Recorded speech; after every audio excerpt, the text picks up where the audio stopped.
What's the most devastating thing Emil said that made you throw your engagement ring back in your partner's face? When Brett first introduced me to his parents, his dad Walt seemed pleasant enough, if a bit quiet. Susan, on the other hand, spent the entire dinner quizzing me about my background and family connections, with this weird, tight smile that never reached her eyes. Brett brushed it off later, saying she was just protective and old-fashioned. His exact words were that she came from a family that valued certain connections, but that he didn't care about that stuff. I believed him because, well, love makes you stupid sometimes. When Brett proposed last year, I was over the moon. The problem started almost immediately after we announced our engagement. Susan insisted on being involved in every single detail. At first, it seemed helpful, but it quickly became obvious she was taking over. The venue I loved was too shabby. The catering I wanted was not the kind of food served at their family events. The dress I fell in love with was a bit cheap looking, don't you think? Brett kept saying it was easier to just go along with her suggestions than fight her on everything. The real turning point came during a dinner at their house about 3 months before the wedding. Susan had invited her friends Rita and Angela over, and I realized halfway through that I was basically being paraded in front of them for approval. They kept exchanging these little glances whenever I spoke. At one point, Rita asked where I summered as a child, and I laughed, thinking she was joking. When I explained that my family's idea of vacation was camping at the state park or visiting my grandma in Ohio,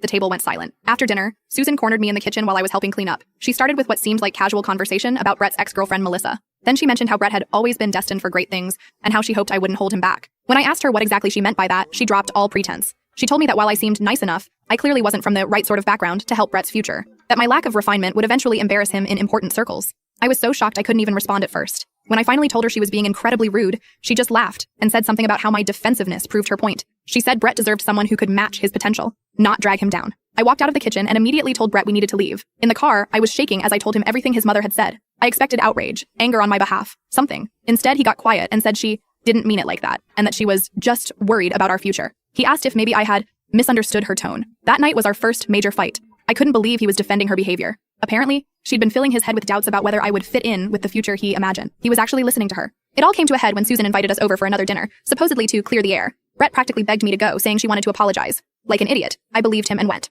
There was no apology. Instead, Susan spent the entire evening making backhanded comments about my clothes, my table manners, even the way I spoke. When Brett stepped outside to take a phone call, she leaned across the table and said, with this chilling certainty, that I was nothing without her son, that he could do so much better than me, and that I should walk away before I ruined his life with my ordinariness. When I started crying, she actually rolled her eyes and said my emotional behavior just proved her point about my lack of composure. When Brett returned, I was gathering my things to leave. I was done. In the car, I told Brett exactly what happened and said he needed to choose. Either we cut contact with his mother until she could respect me, or the wedding was off. I expected him to finally stand up for me. He didn't. Instead, he said maybe his mother was right. Maybe we were rushing into things. Maybe we did come from two different worlds to make it work. The man I loved, who had sworn he didn't care about status or background, was suddenly parroting his mother's classist nonsense. I took off my engagement ring and placed it on the dashboard. I told him to drop me at Angela's place instead of our apartment. He didn't even try to stop me when I got out of the car. Because here's the thing, Brett thinks he can keep choosing his mother, but he doesn't realize how much he's already lost. When it finally hits him, he'll understand it's too late to fix things. I can't tell you what I did in this short video. The full story is on the channel, link below.